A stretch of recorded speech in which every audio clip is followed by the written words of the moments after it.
Because understanding great literature is better than trying to read and understand yet another business book. On the Leadership Lessons from the Great Books podcast, we commit to reading, dissecting, and analyzing what we believe are the great books of the Western canon. You know, those books, from those authored by Jane Austen to plays authored by Shakespeare, and everything else in between, that you might have fallen asleep trying to read in high school. We do this for our listeners, the small business owner, the entrepreneur, the manager, or the civic leader who doesn't have the time to read, dissect, analyze, and even leverage insights from great literature to execute leadership best practices in the confusing and chaotic postmodern world we all now inhabit. Welcome to the restoration of the best of Western civilization here at the intersection of literature and leadership. Welcome to the Leadership Lessons from the Great Books podcast.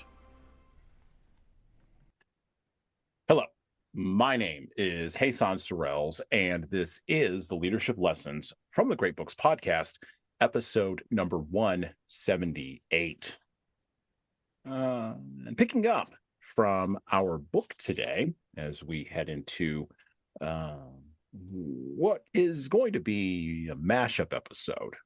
And normally on mashup episodes, we wouldn't have a book, but we need a book to anchor ourselves today. So from our book today, from the introduction, the argument from first principles. The argument.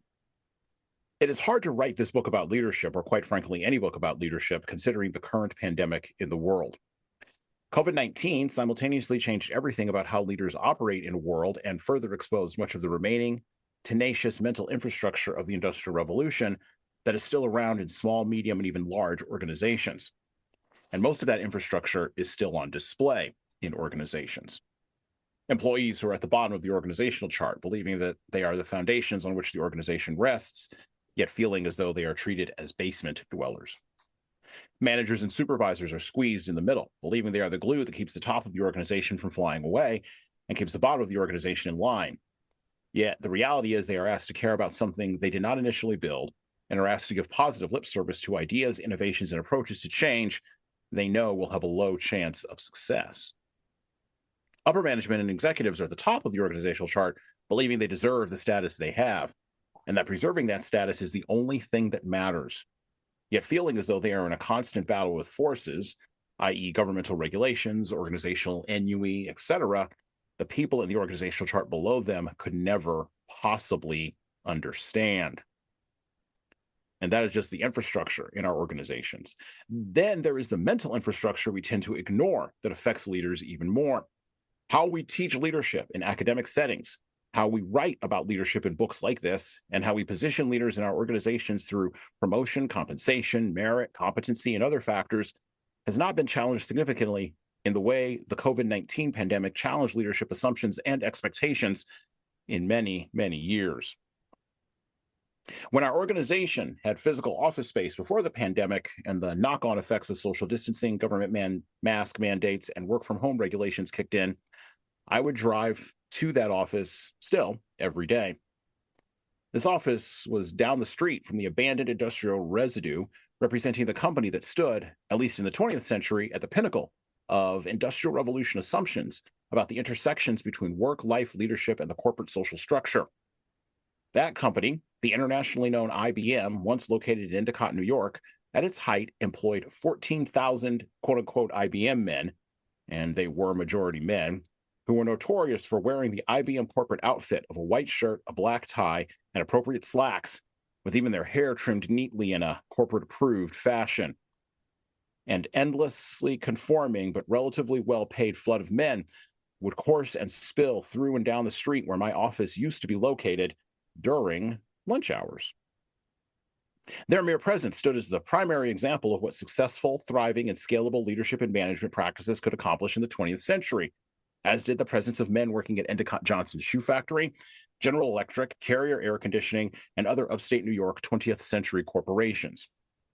When IBM relocated its vast infrastructure to Montauk from Endicott and dispersed its people more globally, New York State, for reasons both the New York State government and IBM dispute, fired or early retired many of the people who worked in those buildings, the majority of which were abandoned by the time our office was located there 20 some odd years later.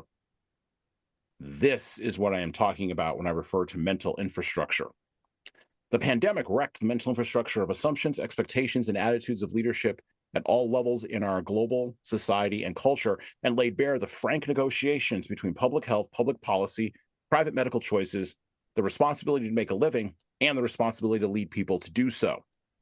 Therefore, publishing a leadership book is dangerous in today's world. No matter what assertions I may make in this book, they could be frozen in time by the reader or dismissed as being just a quote-unquote sign of the times. Or equally as problematic, they could be too easily embraced as the quote-unquote holy grail solution to all post-pandemic leadership problems.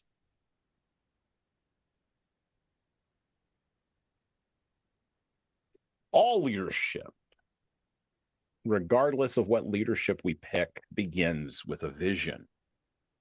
By articulating a vision, a leader, intentionally or not, falls into a specific model of leadership that encompasses their actions. But visions, to paraphrase from the great economic writer Thomas Sowell, can either be constrained or unconstrained. A constrained vision of leadership acknowledges the fact of the limitations of human nature that are beyond the ability of institutions, models, and even leadership visions to address, and even beyond the ability of themselves as leaders to fix or ameliorate. An unconstrained vision of leadership assumes at its core that leadership and leadership models can be leveraged to accomplish any type of change. It also assumes that all circumstances, situations, and environments are mere chains that can be broken off if the leader is charismatic enough, knowledgeable enough, or even just cares enough about their followers. This is a continuing struggle. It began when the first man tried to organize the first hunting party to kill an animal for food, and has continued down to this day, and thus our mashup episode today. For books, particularly great literature, present leaders with options around visions and provide a laboratory for leaders to experience the strategic and tactical outcomes from either a constrained or an unconstrained vision. Leaders, on the show today, we're going to talk about these visions, but just remember, without a vision of some kind, your followers will fail. And without a model to contain that vision or a model to surround that vision, your people will behave in a chaotic and a confusing manner. And back for this season, and to explore the idea of vision, models, and how literature intersects with all of this, and of course, to help me read from my book, which I read from the opening here, 12 Rules for Leaders, The Foundation of Intentional Leadership, is our co-host today, John Hill, aka Small Mountain. Happy New Year, John. Welcome back to the show. Happy New Year, my friend. I'm glad to be back. This is going to be a cool topic to dig into. Absolutely. So let's jump right in. We've read many, many, many, many books on this show. We are now going into our 5th season of this show. As a matter of fact, you were on in January of last year when we read Confessions of an Advertising Man with David Ogilvy, and then continued through with our romp through science fiction, and then we talked about the book War by Sebastian Junger, and of course you'll be joining us this year on some other books. I'm very excited to have you on around those. But most of the books that we've covered, both fiction and nonfiction, are written from certain assumptions, right, that are either constrained or unconstrained. Or the author begins with either position, right? They begin with an unconstrained vision, or they begin with a constrained vision, and then they move the narrative across a continuum. For example, George Orwell, right, in 1984, right, begins with an unconstrained vision and moves into a constrained one, right? Or the play King Lear by Shakespeare begins with a constrained vision and maintains that all the way through the performance. Or Candide, right, which we covered as one of our first episodes of the new season here, by Voltaire, begins with a constrained vision, right, a constrained vision of optimism, and moves to an unconstrained vision or an unconstrained set of assumptions about human behavior.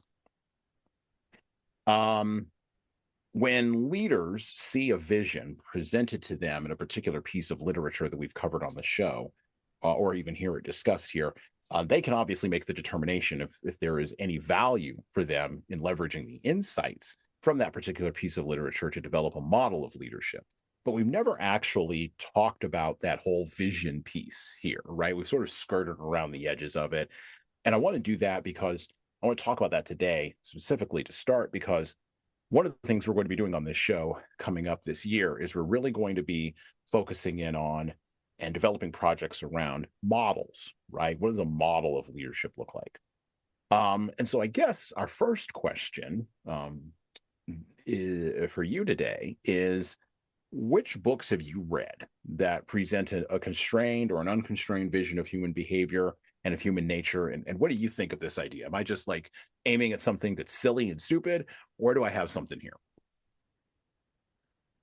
Um, well, what came to mind is we were talking about the idea was less about is one right and the other incorrect, and much more about the idea of like what happens whenever there's not alignment between the leadership and the people, right? And coming from sales, there's a lot of ideas about sales, and you can't pay them too much because they're going to get lazy. You can't really trust them, and now, with all the digital marketing stuff like this and these big huge systems and everything, it's like, well, we don't even need to train them, right? Like we don't need to find great salespeople. We just need to find people who will talk to people, and so there's a whole lot of room to miss the mark, and I've seen situations to where uh, everyone follows the same script, and the people who can follow that script, they eventually, after lots of repetitions and lots of failure, find a thing that works more often than it doesn't.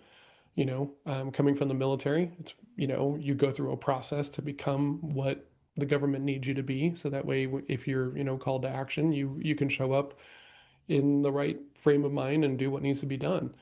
And so it's just this very interesting situation of when it's not misaligned is when it goes completely off the wall, right? And it's super easy. And I spent about 10 years of, well, if you don't feel my way, you must just be dumb, like, and really just kind of short-sighting everyone who didn't have the same kind of like thoughts around this kind of stuff that I did, right? Like the very emotional, bombastic leaders that just like to like, push and push and push on people, the guys who want 80-hour work weeks and, hustle culture at large and all of these things.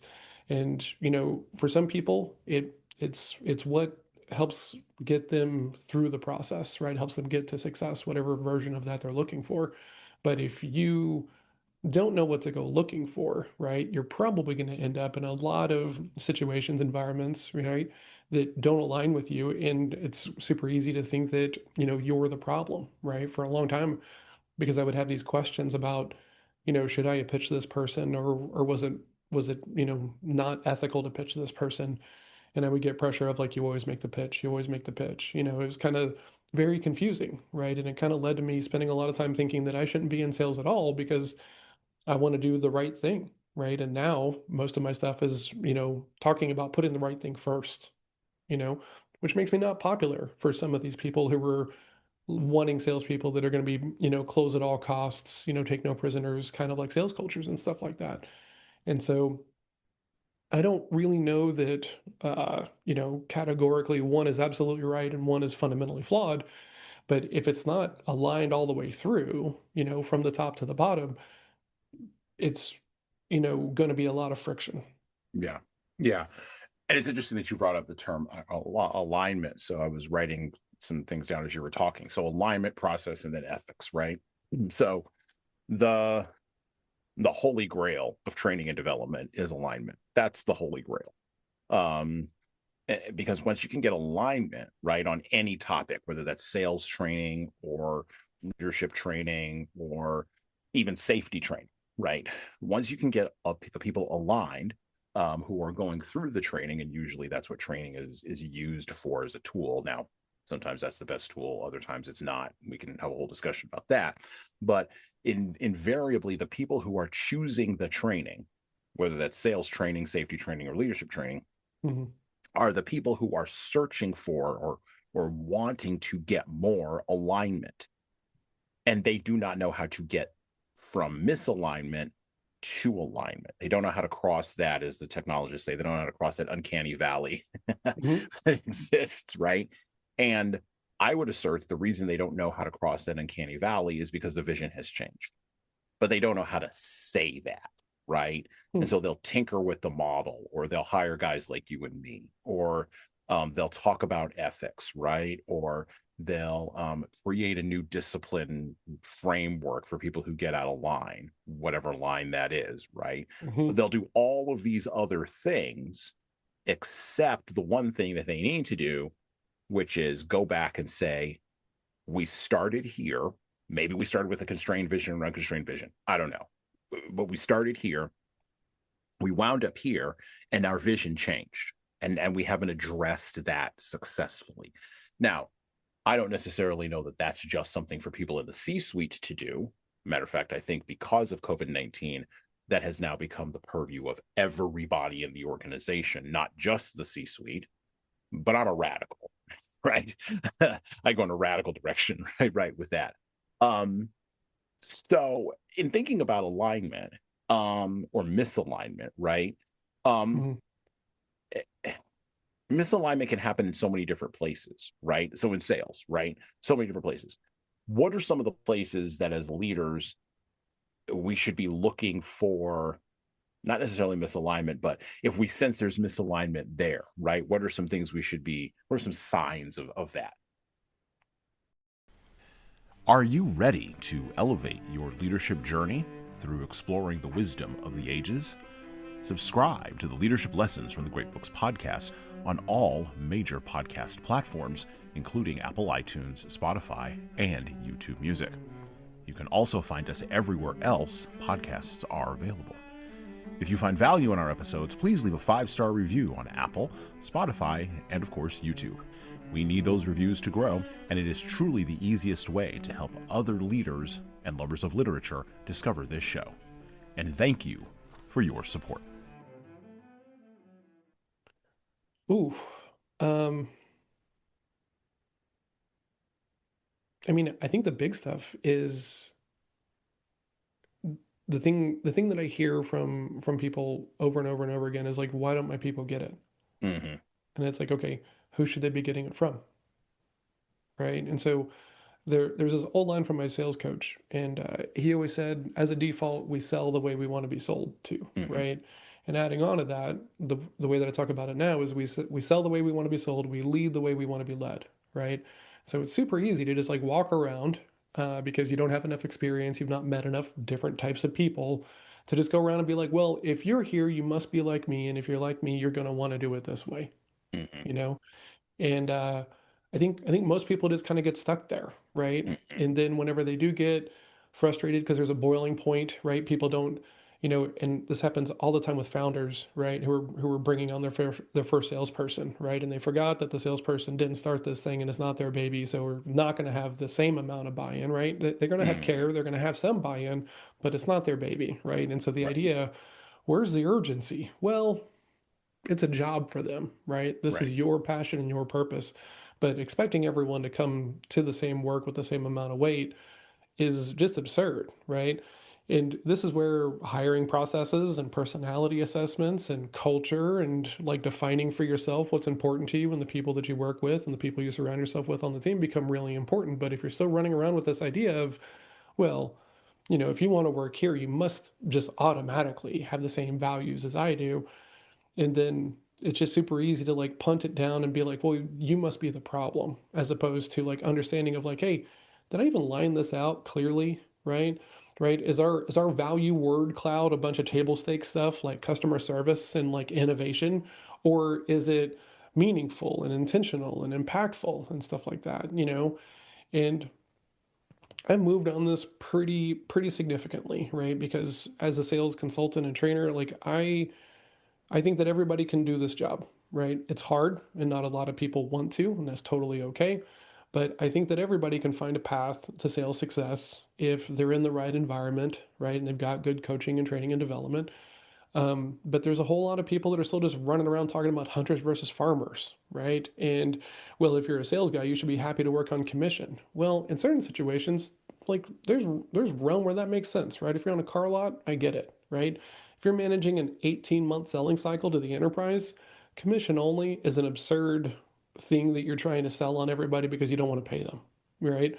But if you're not steeped in this idea, you're just pulling from whoever you're pulling from, right? So I think most people are not running around with their lights on until they run into the wall a few times, right? And then I think people start to get, oh, maybe that whole EOS stuff about like having values that matter, maybe there's something to this, And, there for a while, I had the idea that if you had good KPIs and you had good reporting, everything should just kind of like manage itself, right?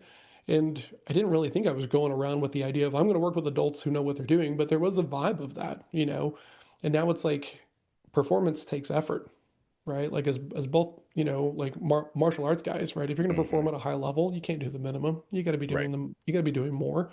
Right. And there's a lot of roles inside of an organization that are merit driven and performance driven roles, which means there's a gap, right? And if you can't manage that gap, I think everything we're talking about falls into that gap between you're given a goal, you're given a big task, and then you have to go off and execute that task. And there's a lot of nuance in how that stuff gets done. Well, and I will. I'm going to go again. I'm a radical on this, so I'm going to go even more hardcore on this than even John did. John sort of soft shootled this a little bit and made it kind of nice. And I'm going to. This is my 1-2, so he's the one. And now here's the 2. Here's the overhand right from Riddick. Here it comes. It's your fault as the leader if the 100%. if the organization is misaligned. I'm just going to say it. It's your fault. If you're looking for someone to blame, go grab a mirror and hold it up to your face because it's your Mm-hmm. fault. And here's how I know. Okay, I know it's your fault because when I was building my first business, I had the massive realization that no one cared about it as much as I did. Not one employee, not one vendor, not one customer cared about it as much as I did. And for me to ask them to care about it as much as I did was, quite frankly, not the correct question. That's not the correct query, right? So if I'm searching for alignment, I'm going to use an old school sort of Greek idea here: physician, heal thyself, right? Like you got to fix alignment within you. And by the way, if you're misaligned with your project, maybe, and I'm in the process of doing this right now, maybe you kill the project and go on to something else where you are aligned, right? Mm-hmm. And yes, I understand you've got bills to pay and you've got people to feed and you've got plates to fill and mortgages don't pay themselves and electric bills don't pay themselves and kids braces don't pay for themselves. I get it. Money doesn't fall out of the sky, nor does it grow on trees. If it did, we probably wouldn't have a $39 trillion national debt. We would just go out and shake the trees. I get it. I understand. And because two things can be true at once, you have to care, but you can't ask the people who are following you to care, okay, more than you do. They can't get there. They can't overcome that. But, but what you can do, and this is the but, what you can do is you can ask them to buy into a vision. You can ask them, and by the way, just like John, I'm agnostic. I think that um, constrained versus unconstrained is a binary that just gives us a place to land. I don't care which vision you pick, but I do not want you to pick no vision. I don't want you to just be a person out there doing stuff, right? And literature gives you a good container for how this particular vision that you have picked, whichever one it is, may indeed play out. So there's a couple of books that you and I have talked about, and I mentioned them in the script. I look at Martian Chronicles as maybe more of an unconstrained vision, even though it comes off as pessimistic and cynical, which we talked about that on our episode. Because Ray Bradbury was pessimistic about human beings, but he was pessimistic in an unconstrained manner, unconstrained pessimism. That might be pretty close to where I'm at, like Yeah, these days, right? yeah, Like yeah. I, It's fine. Yeah, yeah, it's yeah. tough. It's Like tough. people are chaos machines is like one of my favorite lines, and I tell everybody, right? Like you Yeah, cannot manage the chaos of someone else. right. And you just have to know Um, that going into it. Otherwise, you're just going to be upset all the time. but then you have a constrained version of human nature, which is more like Miyamoto Musashi's A Book of Five Rings. That's a constrained vision of, and by the way, constrained vision is really focused on trade-offs, right? So it does the acknowledgement of the pessimism, the Bradburyan, I just made up a word there, level of pessimism. And it says that's baked into the human condition. And so because it's baked in, the only thing we can do is engage in trade-offs because we don't have access to the ingredients. We can't go in and substitute out um, stone ground, wheat that I raised in my backyard for enriched flour in the Pillsbury, cinnamon roll that I just got. Like I can't go in and change the ingredients. I don't have that kind of power. I'm not the Pillsbury Corporation. And unconstrained vision says we're going to march on we're going to march on the Pillsbury Corporation and we're going to make them take the stone ground flour. um, if a leader picks, well, so literature, right? This is where I'm going. So literature, right? Mm-hmm. So literature helps us sort of figure out some of this stuff versus a business book, right? Because business books don't even talk about visions. I got this idea of visions from an economic book, quite frankly, that I don't think most business leaders would even read unless they were really deeply ensconced in economics. Mm-hmm. And by the way, we're going to be covering that book. Just as a side note, we're going to be covering that book on the show next month. So stay tuned for that. It's called A Conflict of Visions by Thomas Sowell. So we'll be covering that with a guest, not John, but with a guest who is going to give us a very, very unique perspective on that. A person who has actually lived, interestingly enough, an unconstrained life. So this should be very interesting talking to this fellow about this book.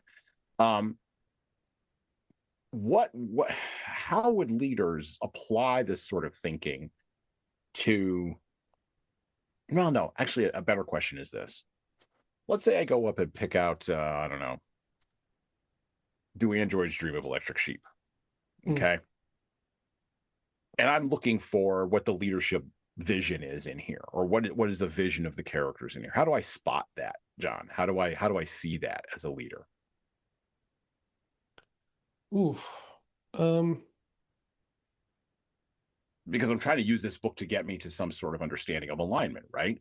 yeah. Not ethics and process. That'll come later. Or maybe it'll all come in the package together because I'm going to see the ethical conundrums inside of the book. I'm going to those things are presented very baldly in front. But the Mm-hmm. vision part, that requires a little bit more, to use a larger term, discernment, a little bit more intuition into what Philip K. Dick is trying to do with his story there. I think it, you know, kind of going back to what I was saying a second ago, like I think you can't. I think when you're in the spot that I was, that Mm-hmm. well, I'm just going to give everyone good instructions, and then it's on you to not mess up these instructions, and then when you do mess up, you're the problem. Like that's where like you got to be above that tier, you know, that level of thinking, right? World is wider, people think differently, right? People communicate different, they work different, they've got different appreciations for things like conflict and relationships and culture and stuff like that. And so when it's just to put it on the lines of a drill sergeant, you either like me or you're wrong, right? If you're still in that mode, uh none, like you're not even listening to this show, you're not reading any books, you're not doing any of these things that we're talking about, because you're just going around, and I call it, um you're a little mini tyrant, right? You're just going around with your worldview and this is the right one and everything. And so when you're at that level and you're just expecting, right? You're an expectant leader, right? Everyone should just come up ready to work. Things from home and other situations shouldn't be impacting your performance. And, why don't people care enough and all these other things? I don't really think that you're going to get much done, right? You're just going to be mad at the world, mad at everybody you hire. No one's going to be able to say anything to you because they're going to be the problem every time it comes up. And it's going to be a recipe for disaster, right? Now, when you're stuck in that situation, I met a lot of people that are stuck in that situation. I still meet people who are stuck in that situation. Uh, I don't know really how to get those people to like pick their head up and look around and turn their lights on and be more open to it, right? Like I think reading helps, but if only nerds read, right, you're probably not gonna like turn to that and everything. So, I think great mentorship, I think coaching and development can be great things, but ultimately I think people have to run into that wall, right? Like when, I just think that most people are just not fully aware of how wide the lane can be, right? And I would agree so with that. Yeah. when you're there, it's just everyone else is the problem, right? It's never my fault, you know, and it's you hit the nail on the head. It's our fault, right? If everyone else is crazy, right? If and I don't really like the whole sales and dating kind of metaphor that everyone uses, but like if you date a whole bunch of people and they're all crazy, at some point we need to like look at the common denominator of like maybe they're not all that bad, right? I've also been in the room where everyone is feeling such pressure to like keep their status and keep their job, right? That I've honestly heard things like, well, you know what? We just need to let all these people go, bring in new people, and that's going to fix everything.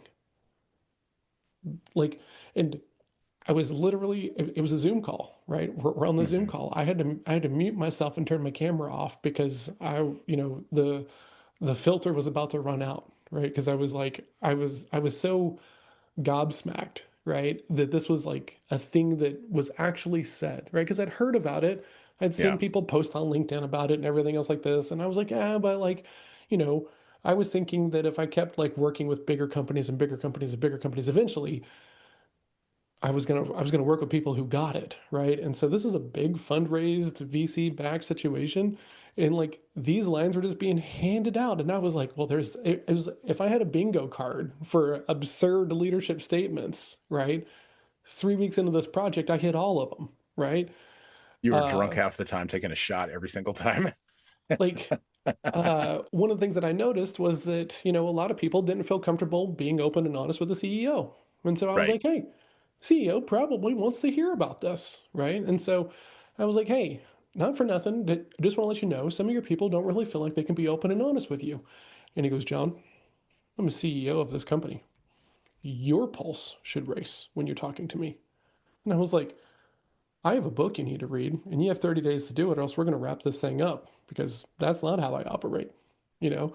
And I mean, it's just until you are aware that uh, I think everybody takes up space, right? And I think about this all the time. And in jujitsu, one of the things you talk about is you got to create space so that way you can move, right? And you have room to Hmm. work and everything. And most people, especially these people who were not super aware of themselves yet, and they're just kind of going around on borrowed, motivation and mantras and stuff like this that they got off of Twitter. They there's no room for them to think about it any other way, right? And so Hmm. it's just, well, I'm smart. You have a problem with me. You must be the problem.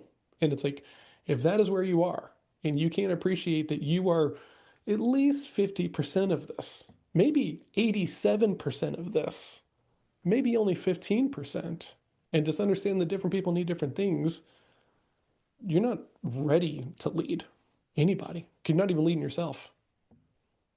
Couple of things before we go back to the book. So we're 30 minutes in, and you mentioned jujitsu before I did, so that's You're good. welcome. You're Thank welcome. you. I The appreciate that. dam, Thank the you. dam's now open, sir. Right? Thank you. Normally I have to open it myself, but hey, you did me a Mhm. favor this time. Excellent. I love that. And Th- then This is how this is how you become a repeat guest on the show, everybody. Right? You open the can before he does. that's Right? right. That's right. And then the other thing is, I think you're the first guest. I mean, Tom Libby might have used. No, I don't think Tom has even. You're the first guest to use the term gobsmacked on the show. So congratulations, you've crossed over that divide as well. So I'm there we I'm gonna go. make T-shirts later on today. You'll get one in the mail. There you go. That's right. They'll be you can get those in the Leadership Toolbox shop at leadershiptoolbox.us. No, there is no shop. Don't go there. You won't see a shop. Um, I've never been. Actually, I should probably make T-shirts for this show. That probably would be a really good idea. But the other thing is that when I think about what this show does as one of the resources that we provide, what the content of this show does, right? Um, you know, I started out with a vision and it changed, right? Because at first my vision was just, I have a vision for reading books that I don't see covered anywhere else in any kind of way, right?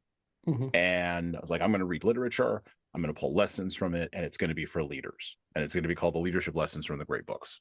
Cool. That's a vision. It's a simple vision. And by the way, it was a constrained vision. And gradually, over the course of time, what has happened is the process has become more constrained, but the vision has expanded, right? Mm. And I even say it in our opening, right? Welcome to the, and it even sounds, again, I get embarrassed when I say it because it's so unconstrained, but welcome to the rescuing of Western civilization at the intersection of literature and leadership. That is an unconstrained vision. So I want to be very clear. You can start in one spot and move to someplace else, Mm. Yeah. but you have to start somewhere. This is the key thing that both John and I are getting to. Begin somewhere. And yes, to John's point, okay, if you don't want to read, fine, don't read. There's thousands of good podcasts to listen to. There are Hmm. hundreds of opportunities to take advantage for training. There are great resources floating around on the internet in terms of workshops and seminars, like what John does and like what I do. There's all these opportunities. The problem is not that you don't have, the problem is not a lack of resources. That is not the problem that we currently exist in, which might have been the problem 50 years ago. I'll give you that. It might have been a problem. Yeah. Resources were hard to get. You couldn't get them. You couldn't just call somebody at IBM and be like, tell me all your secrets. I get it. This is not the problem in 2026. If anything, we're on the far other side of the pendulum, right? Correct. We We have, have too many. I mean, way too many and not enough discernment, not enough distinction, right? Because like, you know, I, you know, I follow a lot of people who make video content, right? And I'll Mm-hmm. see people and you'll see people clinging to these ideas that are for a vertical or for, like consulting versus agencies, right? Is one of these things that I talk about with people all the time, right? If you're, I was working with a woman and she didn't want to be an agency because all she kept seeing were these like stories about how like agencies suck and client work sucks and just be a consultant and just show them the way, right? But she hated all of our clients. And then when she could get them to go off and do the thing, it was never at the level or standard that she wanted them to be, right? And I'm a little further down the path. And so, I'm like, why why be a consultant? Like, why not just be an agency, do the work for them at the standard that is important, charge them a little bit more, and do the thing. And she's like, well, like agencies suck. And I'm like, where'd you hear that? And she spouted 4 or 5 really big influencer names, right? Mm-hmm.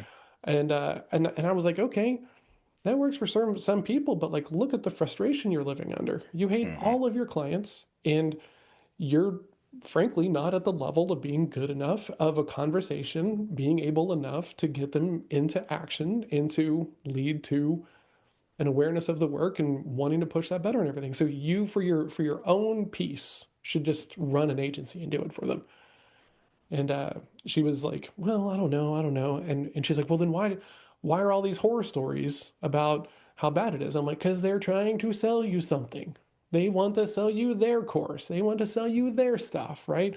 But like, if there's room for both to be true, Mm-hmm. like I've gotten to a place to where I'm now pretty good about being able to get people unlocked, and so that way they can go and do their jobs well, which means I don't have to do it for them. But that's a skill set that you have to like learn, and it's independent of being good at the work that you're hanging a shingle for.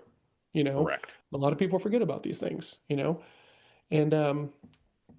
yeah, it's just if you like my business has shifted pretty significantly because of this idea. Because when I first went out on my own, I didn't want to be a trainer, right? I didn't want to be a guy who coached people around this thing. I just wanted to build a CRM for people.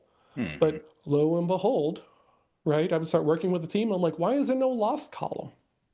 John, deals don't get lost. We just give up because we're not pushing hard enough. And I'm like, that's insane, That's right? insane. And so then, like, coming around of like, oh, how I use a CRM as a feedback loop and mechanism so I can't hide from my results anymore is kind of tied to how I think about the job. And maybe I'll have less frustration, right? And Right. then also pair that with like people starting to ask me for some of these things, you know?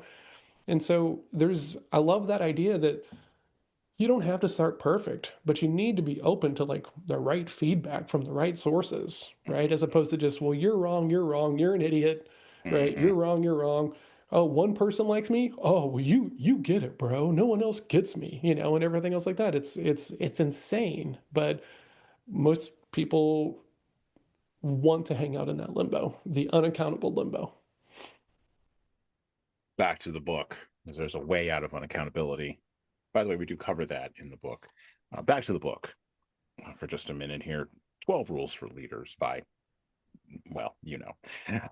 So we're going to pick up with with rule number 1, and we developed a methodology in this book, and I don't think I've ever talked about this with John on the show, but it's a methodology that links vision to model, and it answers the basic question which floats underneath a lot of this, which I can already hear leaders asking, the ones who have been with us, 30 minutes in now.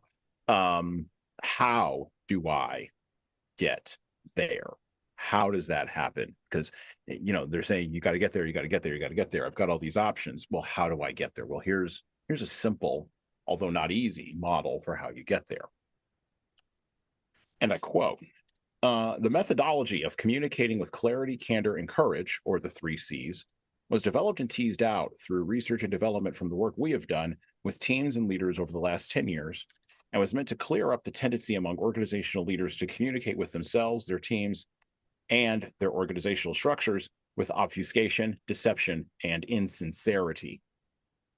This is a trend that has continued to grow in the realm of thought leadership and has achieved heights of scale never seen before or experienced because of the prevalence of social media platforms. However, leaders need to understand, wrestle with, adopt, and practice intentionally and ruthlessly the 3 C's methodology. This is to have greater success in defining their roles and responsibilities to the team, the organization, and the culture. Leaders can extract higher levels of productivity and performance from teams and organizations through the application of the 3 C's. This will ensure lower levels of false and real conflict, less political wrangling over decisions, more accountability, and higher levels of genuine trust. In the first step, the leader defines what the problem is they are facing with themselves, the team, and/or the organization by first clarifying the issue. Clarity in conversation, thinking, speaking, and writing to make thoughts, feelings, and motives known to the other party is critical. Clarity applies both to thinking and communicating. Establishing clarity as the shared organizational goal of all individuals requires ensuring team members feel comfortable with communicating until a shared understanding is established. A leader's commitment to transparency contributes to clarity. Candor in a conversation, being candid with empathy and a focus on intentionality, are also critical for success. Candor contributes to an individual's credibility and trustworthiness. Your employees and colleagues must believe you are honest, forthright, and sincere. This means they must believe you are speaking your truth and the truth, or at least not lying about circumstances and conditions, no matter how difficult they may be, and that you are doing so with their best interests, in balance with your interests and the organization's interests in mind. Courage in a conversation, having the courage to neither delay nor avoid the conversation, is critical to achieving success. Brene Brown describes courage as a quote-unquote heart word. Although the contemporary definitions focus on bravery and heroism, Brown encourages us to remember, quote, the inner strength and level of commitment required for us to speak honestly and openly about who we are and about our experiences, good and bad. To be courageous about confronting the problem with themselves, the team, and/or the organization, a leader must ask the following questions. Am I ready to confront the other party without escalating? Am I offering a solution to the problem or just providing feedback with no solution? Am I able to emotionally address the reactions and consequences of this confrontation in a healthy way? Now, let me skip down a couple of paragraphs. Many leaders struggle with the basics of establishing clarity, engaging with candor, and responding and planning intentionally with courage for many reasons. However, the number one reason is, wait for it, ego. Leaders' egos cloud their inner monologues, causing a lack of clarity in their thinking, which leads to a lack of clear writing and clear speaking. A sure sign of a leader who has abandoned their roles and responsibilities is the presence of jargon-heavy language that serves only to confuse, misdirect, and, there's this word again, obfuscate an issue. Ego rears its ugly head when leaders are pressed to be candid, and usually about small issues or matters at hand. Being candid requires having a healthy dose of self-awareness. Furthermore, leaders struggle when they lack clarity in themselves, necessary to accomplish the goals they seek, and the honesty to talk about them. Candor is also a problem because it is often mixed in with the desire to be liked and to not offend. This desire then results in hard conversations being avoided, hard decisions being made at the last possible moment, and allows people to elevate themselves in status rather than being directed to do the hard work of emotionally maturing and growing or leaving the organization. Being candid also requires a measure of vulnerability and exposure, which means trust must be reciprocated. If the leader is covering up, so will every other subordinate leader. And to close, finally, the courage or heart to think, write, say, and act in an ethical, moral, and social fashion means more than just bending to the whims of the crowd. Sometimes the crowd is wrong. The team often needs to be led to where it does not want to go. Sometimes the courage to lead in this way results in burnout, personal acrimony, hazing, appeals to the dominance hierarchy, and all other manners of commonly accepted social and political negative outcomes. Keep in mind, the courage to lead in this way sometimes results in excellence, achievement, and moving the team past the mere accomplishment of a result and toward the accomplishment of something greater. This is the linchpin. This is the, linchpin. I think that's a good word. That's a Seth Godin word. This is the linchpin, clarity, candor, and courage that exists as a, and maybe even a linchpin is a good word or the best word. Maybe it's a bridge. It exists as a bridge to go from vision to a model. What do we do in order? How do we get to where we can have a model of leadership? A model is a framework fundamentally, and it is developed after a vision, and it exists to provide boundaries for visions, whether they are constrained or unconstrained. In the 20th century, most leadership models are based on research from examining group dynamics in a post-World War II, mostly male-dominated, mostly corporate America. This is reflected, by the way, in some of the literature that came out of the late 20th century as well. Noir literature, spy espionage thrillers, even in cinema and in the movies, which I love if you're listening to this show. The Man in the Gray Flannel Suit.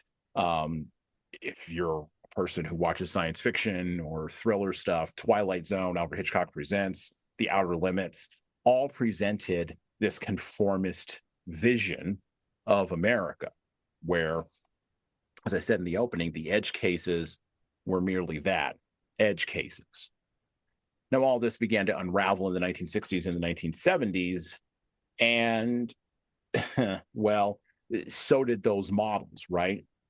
And models based in 20th century psychological and organizational research do hang on, though, and they still influence how leaders leverage communication, emotional intelligence, persuasion, influence, motivation, accountability, discipline, trust, and even responding or reacting to change. And by the way, even if those models have collapsed, which I would assert they have, and this is why we're in a chaotic period, like John previously mentioned, the people who are reacting to the chaos are reacting in a way that indicates that they want to return to the stability, psychically return to the stability of some of those models.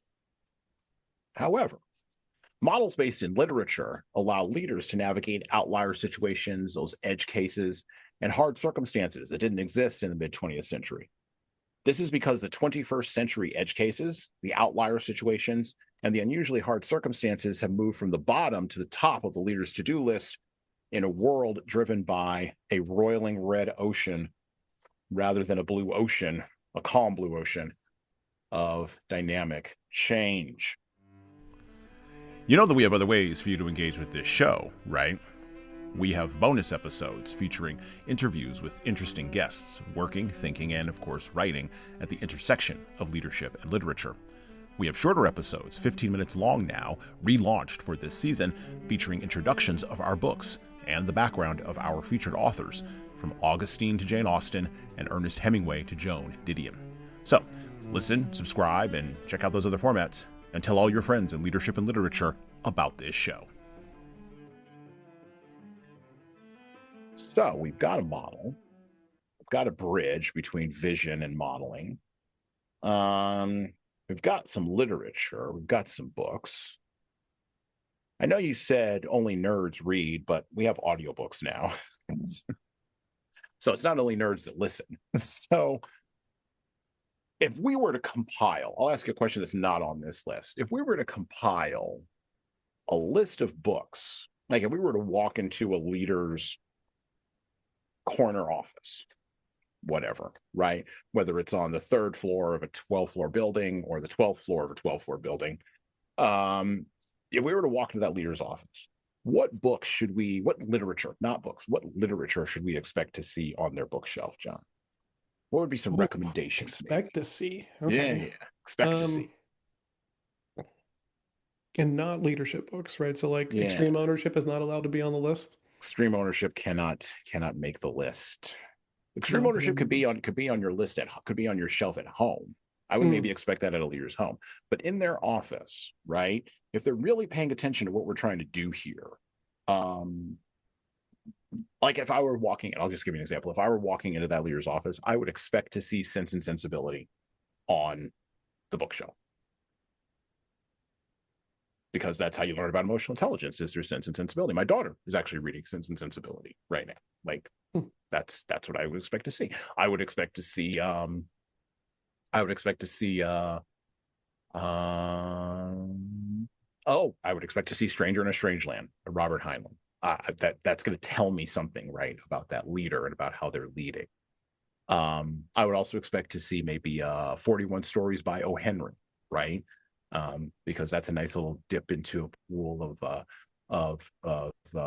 of how people engage with each other who are of different classes. I would expect to see East of Eden by John Steinbeck, because there's an interesting idea in there about Timshels and about how vision moves through time across generations, right? So those are just some examples of things that maybe of books that I would expect to see that would not be business books. But I shouldn't say expect, what would you like to see? Maybe that's a better question. Well, I mean, I don't know if we talked about this when we talked about Stranger in a Strange Land, but that was the book I saw on my wife's shelf that indicated that we're going to have some cool conversations, right? Yeah. I would say anything historical that's not like a McGraw textbook would be super helpful, right? Like, just the idea that we're, ramrodded with the idea, through, elementary school, middle school, and high school in most situations of we're perfect as a nation state. We don't ever make any really big mistakes, right? So, we're always going to be okay. And we always learn from these mistakes that we have made and everything, which, just if you can zoom out a little bit, we can see how just untrue of a statement that is, right? So, and then, man, I'm going to be kind of one note on this, but like, I would love to see any version of philosophy. Like, I don't even really care which one it is. Like, I'm a big fan of Stoicism. You and I have talked a lot about like martial arts philosophy and Musashi and the art of the samurai, or the way of the samurai, excuse me. But like, anything in that space, right? Something that is going to, hopefully get you to kind of think about, why do you think the way that you think, right? I'm very one of the things that I see on a lot of people's shelves, which when I look at their actions and I look at how they actually move, I'm kind of confused that the Bible is on some of the shelves of some of these people that I see, because it's like, well, I don't really see you acting like anything that is in this book from my reading of it. And so anything in the military section, right? Like, I really like military sci-fi, right? For some reason, I think Game of Thrones, right? Just like the fanaticism, right? And those things. I think military is a really interesting lens to look at this, right? Because everyone. I was working for someone, and this is a long time ago, and they were like, "John, you're in the military, right?" And I was like, "Yeah." They said, "Wow, that's Hard to believe. And I was like, why do you say that? And they're like, well, seem to speak your mind a lot. And I'm like, we're not still in there, right? Because yeah, this is back home. I'm allowed to have thoughts and opinions here, right? I'm allowed Yeah. to be an individual, Yeah. and so I think people should read widely, right? And try different things, but I know that reading is a skill as much of it is like a hobby, right? And the more you do, the better you get at it. The easier it becomes to kind of pull your ideas out and be like, oh, how did I get here? Right? Why do I feel this way? You know? Um, but I think it's there's so much other stuff going on. It becomes very easy, right? In a line that we talked about in the kung fu school that I came up in. It's always a good reason not to go to class. It's always a good reason to not pick up the book, you know. But largely, it's one of my favorite topics to talk about with people. Like, what do you read, right? Oh, I don't read business books. Cool. That's not what I asked. What do you read? You Yep. know, and diving into it. One of my favorite series of books is like fantasy. It's by Robin Hobb, and there's this guy, and he's a royal bastard, right? And so in this universe, all the royal bastards are trained as assassins, right? Because you have access and everything else like this. And this guy becomes kind of, for lack of a better term, brainwashed into just like letting the crown, right, just Hmm. control him and control his life and control his actions, right? And everyone is like, why do you keep going through this for a family and a group that's never done anything for you, right? And you can see that stalwart resoluteness, right? Hmm. That is often lauded, right? But when you're on the other end of that stubborn, you know, uh, rigidness, it doesn't make any sense, And so I think we only get there by exposing ourselves to like lots of things, right? Reading as widely as possible. That's why I love this show that you do, right? And I love that it's not focused on just like, well, here's the flavor of the month in the business book, um, because there's a lot that you can figure out. The Patrick Rothfuss has got these great books that my wife hates. She hates these books, right? Because in her opinion, it focuses way too much on the economy in this world and universe, right?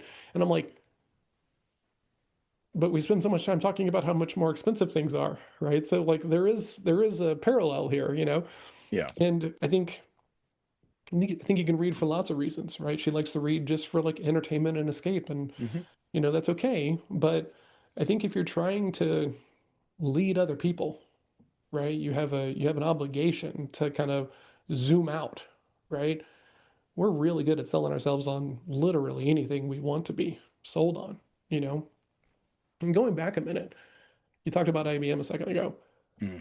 One of the favorite things that I've ever learned about IBM, right, is they were known for keeping their goals super low for their Yes. salespeople, right? Yes. And then putting massive accelerators on top of those goals.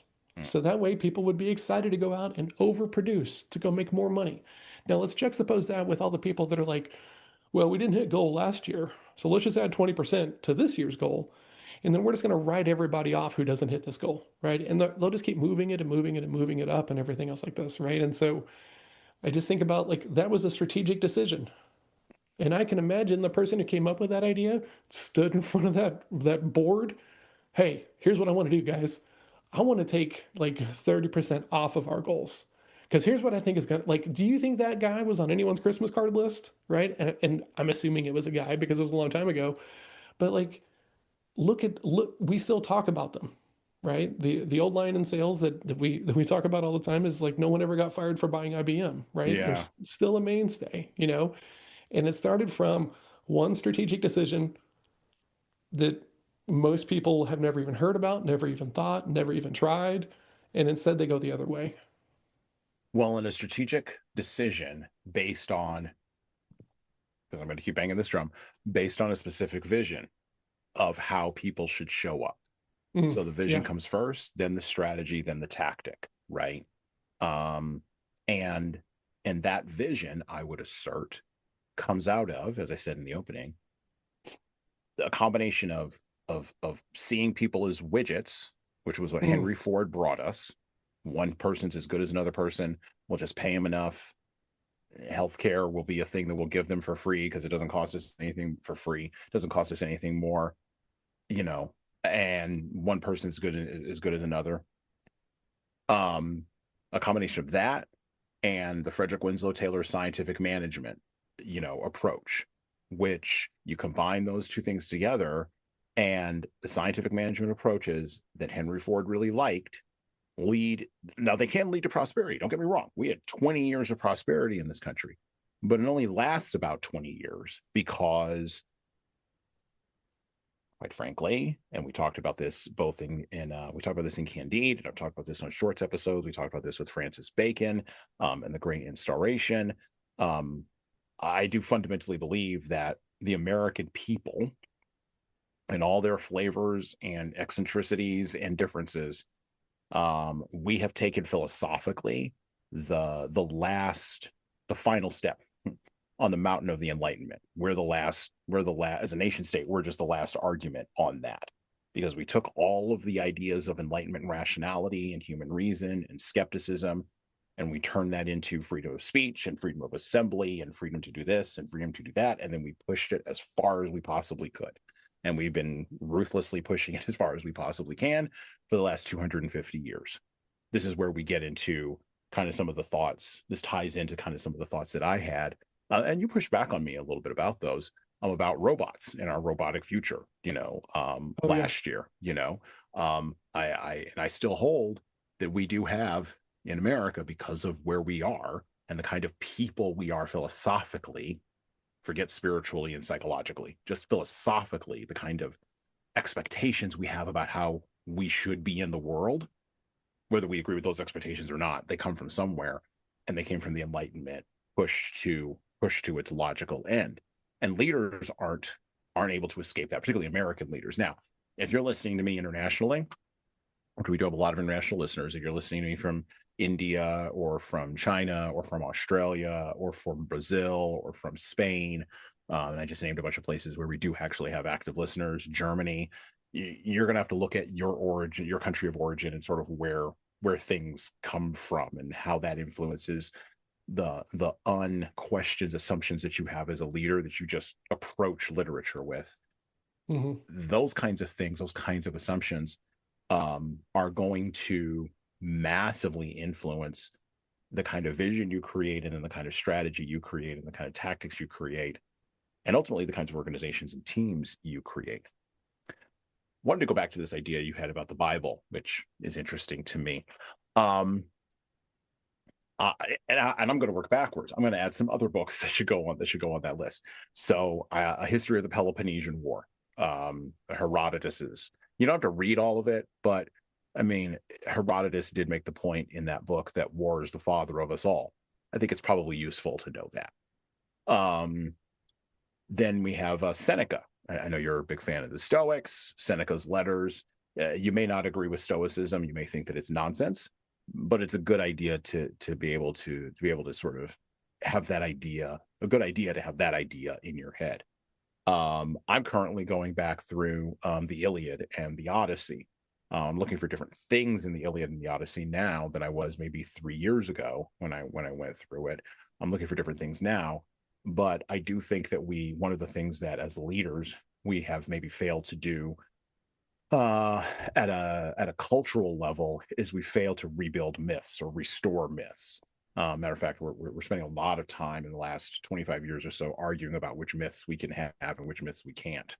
And we don't spend a whole lot of time leading on which myths we will have, which I think is very, very crucial. And I think it's part of the whole the identity collapse, and the collapse around meaning that we've had in our culture. And then to tie back into the Bible is such a versatile book. It can be read as literature. It could be read as philosophy. It could be read as psychology. It could be read as myth. It can be read as ancient folklore. It could be read as a tall tale. It can be read as a salve for skepticism, or a weapon against faith. It is such a it is such a uniquely, that's the term I'm looking for, uniquely versatile book. I would just push back a little bit. I wouldn't assume anything about someone's behavior because they've got that book on the shelf. I would want to know if they've actually read it. It should be the first question. Fair, right? Yeah, That'd be the first question. That's And a big thing. I would want to Yeah. test them on that, because the level of like illiteracy we have, and I'm not the first person to say this, the level of illiteracy that even quote unquote Bible believing Christians have just around what actually is in the Bible itself is absolutely shocking. So yeah. the first question would be, have you actually read that thing? And then after that, we can sort of go off to the races, you know. Great point. Great point. Just like I would presume that if I'm walking into the office of somebody who says they are a Muslim, I can't presume that they've actually read and understood the Quran. I can't presume that. I have to ask them, have they read it? Do they understand it? And then we can sort of have a conversation after that. Now, there may be some, because Islam's different, there may be some ticks that indicate that they've read it, but it's the same thing if I'm walking into somebody's office who is proclaiming their Jewish identity and has the Torah on their shelf. Have you actually read that? So I have a question for you around this topic, right? Do you think, oof, this is an interesting question. Yeah. Do you think that, compare the Bible to the Torah to, all these other religions and everything, do you Sure. think it's the percentage of people who say that they are followers of these thinkings, right? And I'm putting everybody on one side and the Bible on the other, right? And that thing. I would wager, I'd be willing to bet, right? Jewish people, Muslims, right? Some of these other situations, the ratio of people who have not read the text is less. You would think so, but what you find, or what I would say is this: it devolves out differently. So you can be Jewish, and interestingly enough, yeah, because there is a big cultural, yes, yeah, and never that have is touched the interesting. Torah or the Talmud ever, Yeah, and not that's even know fair. about the Mishnah. Like you could have heard about it on maybe if you attended a Sabbath meal or something like that, but you can go your whole life as a Jewish person and not touch that and still claim Judaism. Now, Islam's a little different, but where you get that disjunction is where you are culturally Islamic, but the culture is the book. Mm, And so you're getting the book in the culture anyway, even if you've never actually touched the book. yeah. And how it shows up in Christianity, and this is the parallel, is, and you all can send me emails about this. This is fine. People who read devotionals that are snippets of the book out of context with commentary from other folks around it that may or may Oh, not be accurate, without having to and presuming that is the thing, and mhm. then moving on with the rest of their day. So Christianity has it, Islam has it, That's fair for sure, and right? Like, Judaism has it. I mean, I think this happens with everybody, right? Like I run into people and they're like, "Oh yeah, like I love Stoicism. Joe Rogan is awesome." What? You know? What's that meme? Um, Tell me you know Stoicism without telling me you don't know Stoicism without telling me you don't know Stoicism. yes, exactly. And the cultural aspect is a really great balancing point, right? Because it is incredibly likely that it's the only thing you have around you. So then you just kind of fall into the fold, and you've never actually gone on your own, kind of like mental pilgrimage, if you will, right? Of like, you know, do I really believe these things, right? Do I hold myself to these standards, or is it just convenient? Order my latest book, 12 Rules for Leaders, The Foundation of Intentional Leadership, co-written with Bradley Madigan. This book offers insights, ideas, and presents a framework for addressing the most pressing leadership challenges in the postmodern leadership landscape we are navigating today. Pick up the paperback, hardcover, or ebook everywhere you buy books, and leave a review on Amazon. And thanks. And I think we as Westerners presume that we presume our sins and our virtues are only unique to us. Mm, That's the thing. yeah. and our sins and our virtues are not unique to us. Mm-hmm. They are the same as with everybody else. The thing is, they show up differently in other places with other peoples, and so you have to go there and you have to live among those people. One of the things that, and I'll use an example from a book that we read. So we read War, right? Yeah. And I watched the documentary that went along with that, Restrepo, right? Restrepo, yeah. And the most striking thing, one of them, several striking things in Restrepo, was when you saw the commander of the 5th Battalion going and talking to the local leaders who we all thought were devout Muslims. But in reality, remember when they killed the cow? Mm-hmm. In reality, they only cared about getting paid for the cow. And that is a disjunction, because if they had been truly followers of Allah and followers of the Quran in the way that we would interpret that from reading their book, the cow should have not even been an issue. Should have been, okay, this is whatever, and we're going to go talk to people about Allah. Same thing for on the other side. They look at us and they go, well, if you read the Bible, you would act this way, but you don't. Yeah.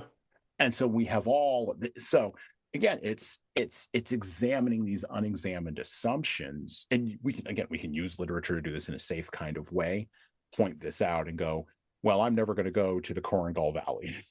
The likelihood that I'm going to run into a follower, if I'm living in a certain part of America, the likelihood that I'm going to run into a person who is a devout follower of Islam is XYZ percentage.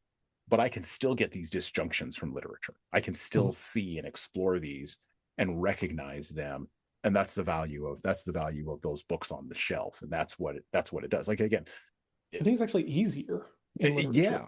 Right. Yeah. Because one of the things that I try to do is, like, whenever I'm working with someone who's like new to sales or has got some weird ideas about him, the first thing I do is, like, in my head I call it like the mother tongue. Like, what is that mother tongue? What is that thing you have done that you took deep and you couldn't hide? You had to realize luck played a much smaller portion than everyone else talks about and everything else like this, right? Because, like, in martial arts, one of the things we always talked about is, like, your first art is kind of like like, as my friend Matt would say, like, I'll study Shingi, I'll do Tai Chi, but, like, Wing Chun is how I do work, right? And so there's always this kind of thing. It's going to go back through these filters and these lenses and everything, and so, like, I'm always looking for, like, okay, where is that thing where you had to go do hard stuff and you couldn't hide, and the feedback loop was so clean and clear that it wasn't everybody was against you. There was no victim mentality. There was nothing other than,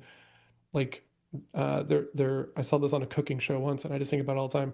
Don't get bitter, get better. There you go. Right? Yes.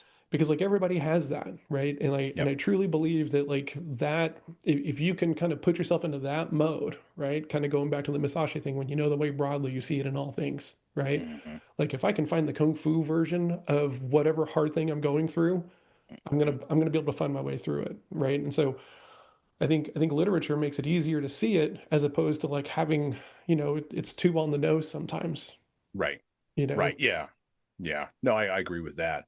And you mentioned martial arts. So I came out of striking disciplines, right? And we've talked about this before. I came out of striking disciplines, right?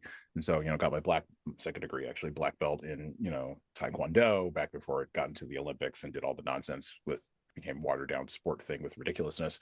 And, learned all this great stuff. And to a certain degree, if I'm doing MMA, there are some of those things that I can still do inside of that space. But for me, that was 20 freaking years ago. That's number one. So my body doesn't do those things anymore. But even more importantly, in going into grappling and going into jiu-jitsu, and this was the biggest bump for me, the biggest hill for me, which is why it took me 20 years to do something that I probably should have done 20 years ago. I had to get over my identity, such as it were, Absolutely. of being a striker right? And look, the modern word is identity. And the word I use in this book, and it's in a lot of business books, is also ego. And I've used that word in training and in coaching and all of that. But I'm really distilling down, and actually talked about this in a different context.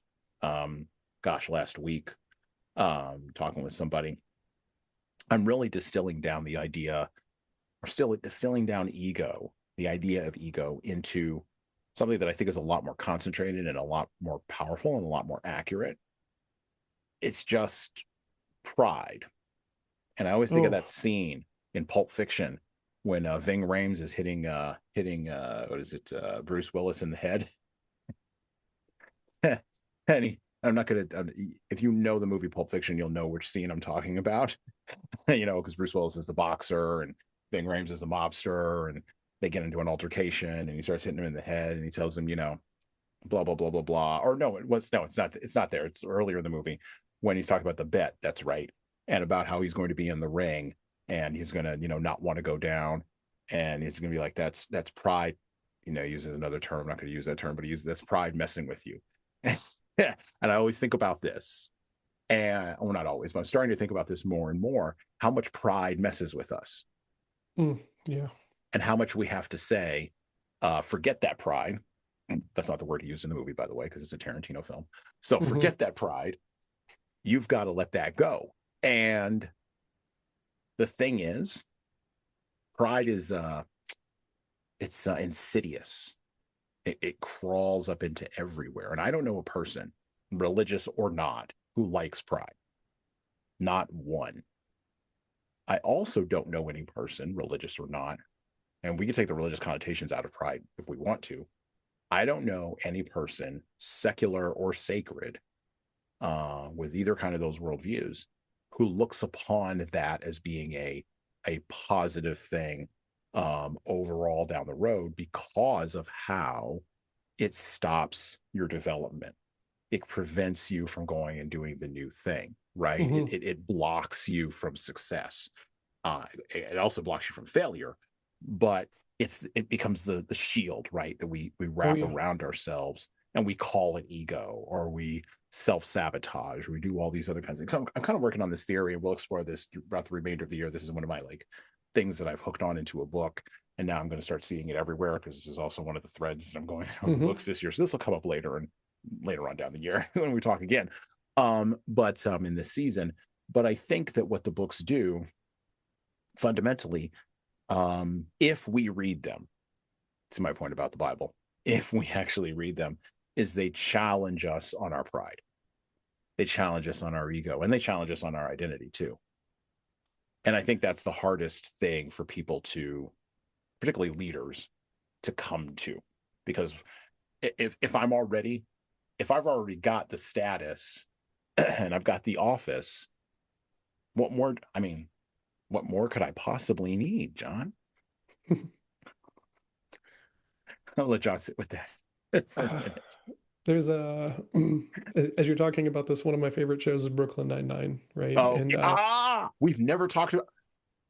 I love Andre Braugher on that show. I do too. Yeah. Oh my gosh, phenomenal! He's like my spirit animal, because I saw him. Yeah. I watched it on Homicide, Life on the Street. That's how I first sort of interacted with him. Just again, like the guy on The Wire, just a phenomenal character actor. And I don't want to step on your point about Brooklyn Nine-Nine, because I have an impression about that show, but I want to hear what you have to say first. There's this one character who's like the very hard detective, right? It's played by a woman. Yes. And she's like, well, I don't understand why people are making this stuff so hard. And it cuts to her reading Sophie's Choice, right? And she puts the book down and she's like, easy, pick the daughter, right? And then just so I think there's a lot of room to go through.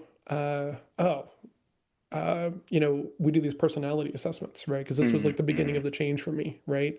Realized I wasn't the only person with my own issues and concerns and questions, and also realizing that because I'm not a completely unique individual with these things, I can go find other people with similar situations and learn from them. And people will be like, "Can you just send me the results?" No, I'm not just going to send you the results. And they're like, "Why?" And I'm like, "Because you're going to look at it and be like, yep, that's exactly what I thought. See ya." Yep. Right? And there's no you don't, right? If you're just going through it to confirm your own biases, to confirm your own thinking, to confirm you're like, yep, I'm perfect. Like there's a whole lot of room to read and not learn anything, Mm-hmm. you know? And Mm-hmm. so one of the lines that I've changed on a lot was this idea, right? If I'm not feeling a book, I can put it down, right? And Mm-hmm. then and sometimes it's hard for me to do because man, I love completing things. Like I Mm-hmm. love chalking things off the to-do list, right? My wife is the same way, and I've changed a lot, right? Because one of the people who I really respect, he talks about the rule is 100 pages minus your age. Okay, so at 45, right? So if I'm not into it by like page 55, okay, Yeah. okay, is this really all Okay. that important, right? And then also maybe I should come back to this thing later, right? Right. There's Yeah. a stoic line of, whenever a man, steps foot in the same river twice, it's not the same river because he's not the same man kind of Right. situation, right? Because we are all capable of change. Yeah. And so I think about that all the time because I've got some books on my shelf, right? And I'm a big nerdy reader, everybody. Like I read a lot, right? And most of it is for development these days, right? I don't really read all that much for entertainment until, Hasan calls me and, he wants to go read something weird. Um, but a lot of his business books, right? And philosophy books and marketing and sales stuff and leadership stuff and everything. And thinking Fast and Slow by Kahneman, Mm-hmm. right? Everyone was talking about that book. I picked it up and was like, oh, this is tough. I wasn't ready to read that book, Yeah. you know? And so we have to be at the right place, at the right plane, right? To be able to kind of get any knowledge out of it. Or we're just like, yep, knew Shakespeare was garbage, right? And toss it over the shoulder and put all the blame on him, right? Whenever there's thousands of other people that have seen those plays, right? And we also need to remember, like this is a thing that I talk about with my wife all the time because she loves Shakespeare and she's like, it's not meant to be read. It's meant to be Yeah. watched. It's meant to be a Yes. play, right? Performed. Yeah. So all these books and stuff like this are really great, but like really what you should be doing is like watching, three or four versions of Hamlet and how are they different and what are those interpretations of it. Don't just try to like bludgeon yourself and especially not for like status. Like, look how great I am. Like, look at these books on our shelves. Like, I love that our big library downstairs has got everything from Heinlein to Stephen King to Atwood to Scalzi to like, but they're Mm-hmm. they're things that we really read and find value in, and they're there for a reason. They're not there for the display, Mm-hmm. you know. Yeah. And so I think it's very easy to go into it with and this goes back to intentions. Like intention is my favorite word. It's my daughter's least favorite word because she hears it from me way too often. But like, what is your intention when you're going through this book? Is it to like be like, ah, I knew they were idiots, right? Or is it to go through and potentially learn something, right? And maybe find a gap within yourself, right? Remove one of your blind spots, so Yeah. that way you can be a better whatever it is you're going after. Well, and as we're gonna turn the corner here a little bit because we're gonna have to wrap up here. I got a hard stop here at the top of the hour, and Sure. John has been very gracious with me today. So we're gonna skip over a section of the script and we're gonna go right to this idea of what do we do with all of this, right? And we've kind of talked a little bit about this today. Um, by the way, Brooklyn Nine-Nine, just as a side note, um, so I've watched like the first like 2 or 3 seasons on Netflix. I can't remember where I stopped at, where I put it down, and then went off to go do other stuff.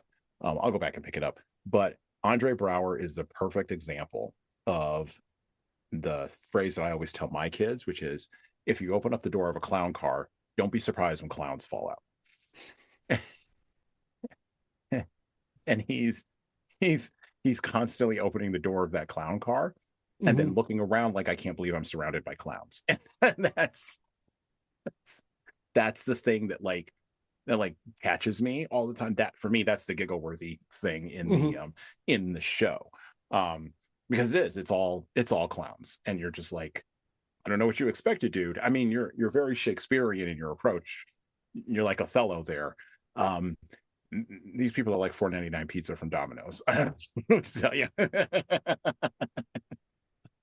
don't know what Yeah. you expected. Well, I mean, not to cut you off real quick, but like this happens in Yeah. sales all the time, right? Yeah. Let's let's have sky high goals. Right. Let's not pay them what they're worth, right? Right. Because salespeople don't come in at their full value, right? They come in for a haircut. They have to earn the rest through performance and merit and getting things across the line. And some people take massive advantage of this, right? Yep. $40,000 base, but you're going to make 250 if you really go after it. And then you're frustrated that they're sending bad deals over the wall. Like Right. what you get what you incentivize for is the old business lesson, right? Yep. So, once again, like you did it to yourself sometimes because you didn't think all the way through the problem. Correct. Exactly. Well, what you subsidize, what you tax, you get less of, Mm, and what you subsidize, you get more of.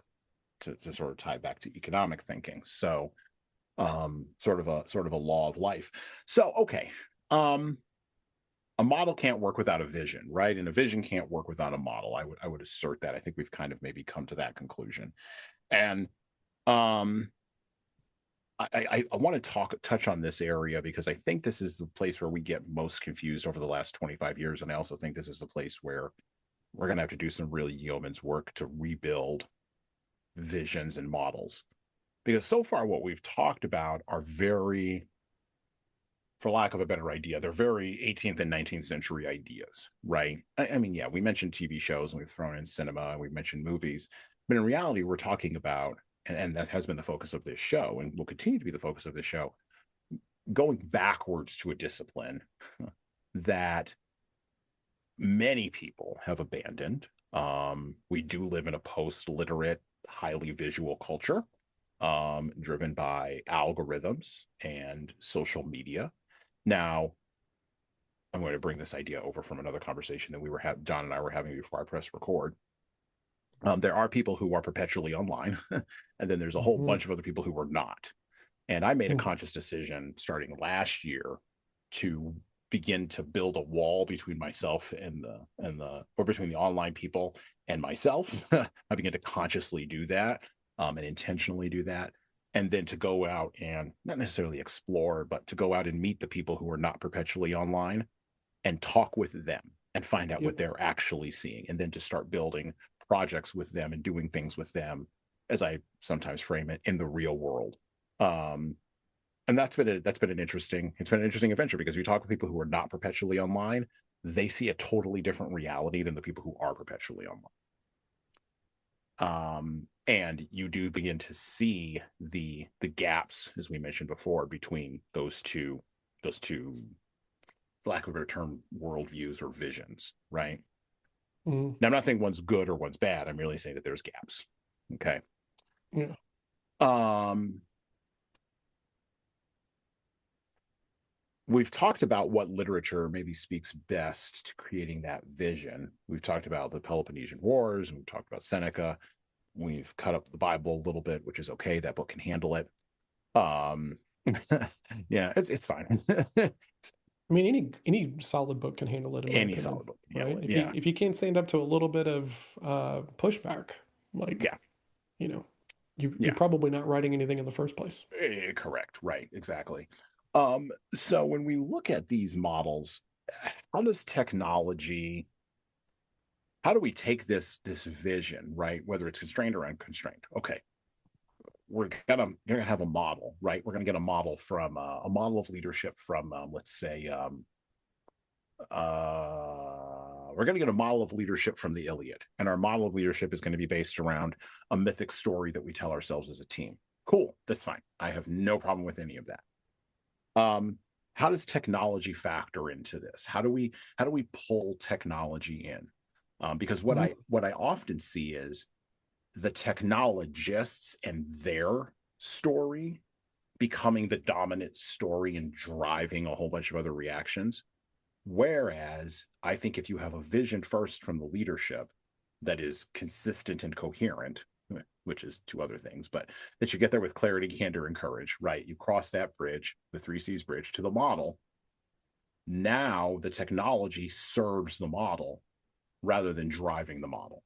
And it serves the vision rather than driving the vision. Am I Mhm. looking at this incorrectly, or is there a better way to sort of frame this for leaders? Well, I think that's an interesting topic, right? The thing that I really appreciate about the internet is there's no real need. There in, coming up as a kid in the 80s, right? I'm 45. I was kind of nerdy, right? Yeah. And I wasn't so nerdy that I couldn't, have conversations with other people, but like I wasn't really a big football guy, right? I was a Yeah. band nerd, and so right there's, but then, the internet is really great at like you can find your people, right? You can find your Hmm. tribe, right? You can find your community. And I think if you just go like looking for the people who are like me, right? The people who already agree with everything that you agree with, you build yourself this like echo chamber, right? Yeah. And algorithms are really good at giving you more of what you've already kind of voted for, if that makes Right. sense, right? And so I think I think that the danger is, well, these 5 people, I see them all over LinkedIn, right? And so they were like, man, that's 5 people. Like, holy smokes. And so I think it's as helpful as it is hurtful, right? Because then people don't do their own fact finding. We were talking about this conversation on Friday Hmm. before Snowpocalypse, and I was kind of like, man, like I've got a lot of gray area on this, right? Because I've kind of moved and I've shifted, and I think that most people are just running around on autopilot. I don't really think that most people have done enough reading and reflection to really kind of understand their own how and their why. And so then it's like, you know, uh, people are just looking for people who believe something similar, right? And that's where the whole guru thing comes into play, right? And the influencer gurus of just like, well, you know, and the algorithms feed into this, right? You're going to get one polarizing opinion, you're going to get the other one. If you like the other one, okay, great, right? It's just going to bottle feed you more of that. And so our capacity, I think, for being able to kind of think through the problem, why do I feel these things? What are the trade-offs of thinking this way, of believing this way? Like, does this actually get all the way through the gauntlet, right? Going back to the Christian, the Christianity conversation, right?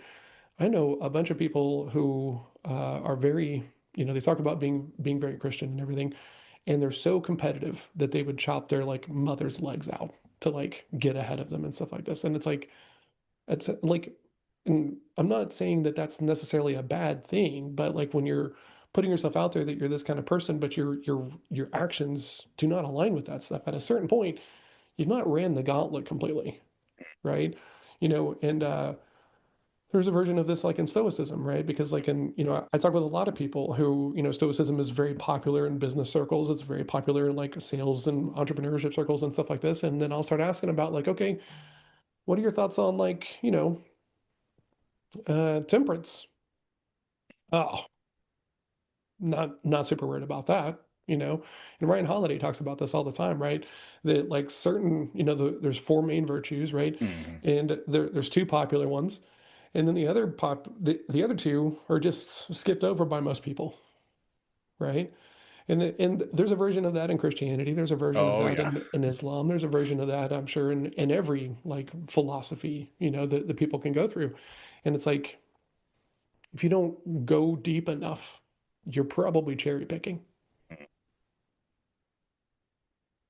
Well, and if you can't see the world through your enemy's eyes, whatever that may mean, you probably are not seeing the world fully. Oh, like the, I saw this on LinkedIn today, and this woman was talking about that she had to go block someone because he was being very, very antagonistic and just very aggressive and everything. And so he followed her over to another social media platform, Oh and my. he was like, "You blocked me?" Like, and then he goes, "What? You don't like logic?" And it's Oh like the jeez. idea that like your version of whatever you were pushing and touting is the only logical conversation, and everyone else must therefore be an idiot and not lined up with logic because they don't agree with you, is the whole problem that everyone has with like CrossFitters and vegans.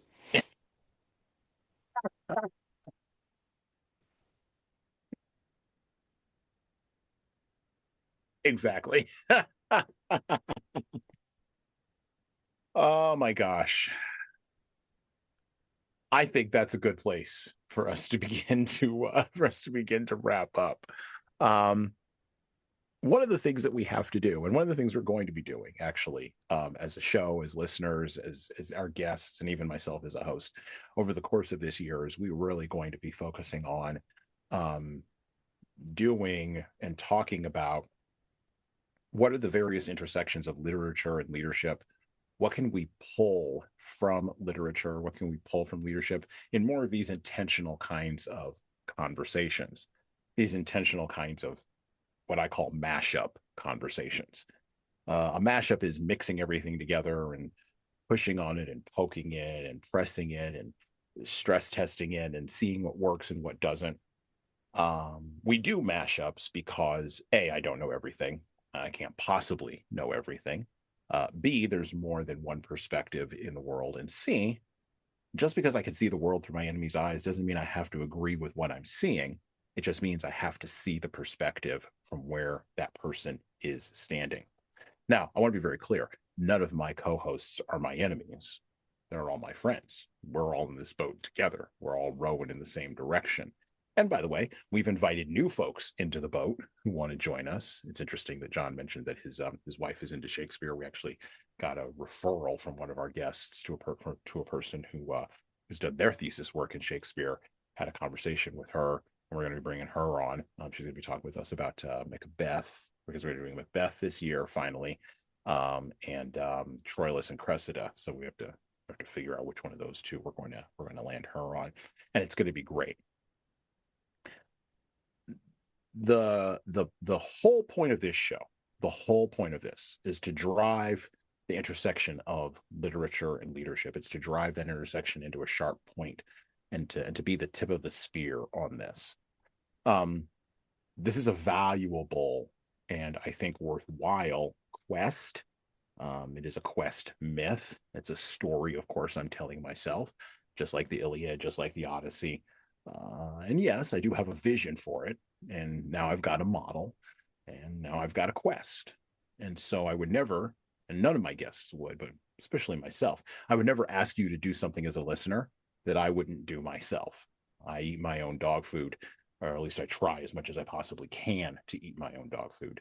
And that is a statement that I'm making with as much humility as I can possibly muster, because it's true. We do have to worry about engagement. We do have to worry about connections. The fact of the matter is, we do have to worry about which way the pendulum is swinging. Is our vision constrained or unconstrained?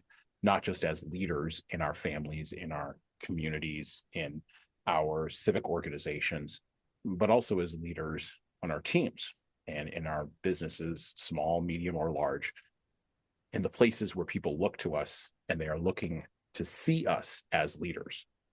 I've said this before, perhaps on a shorts episode, but I want to say it again here. These days, most people know who the president of the United States is. Good, bad, ugly, or indifferent, because we've nationalized a lot of this. But there are still a good chunk of people and leaders, it would be worthwhile for you to pay attention to this, whose example of leadership is not the president of the United States. It's not even the mayor of the town that your organization, your business, or your family happens to be in. There's a whole bunch of people that are surrounding you, and their example of leadership, the only example of leadership they are seeing, is you. What is your vision? What is your model? And what are you going to do, if it's broken, to restore that model, or even to make that model better? Literature can give you the why, but you're going to have to come up with the what. And we're going to explore all of that this year on the show. So with that, I'd like to close our episode, our first mashup episode of the year today, or the season, I guess I should say, not year, but season. I guess I should say that. My producer would probably like it if I said that. With John Hill, aka Small Mountain. And I would like to thank him for coming on the show today. And with that, well, we're out.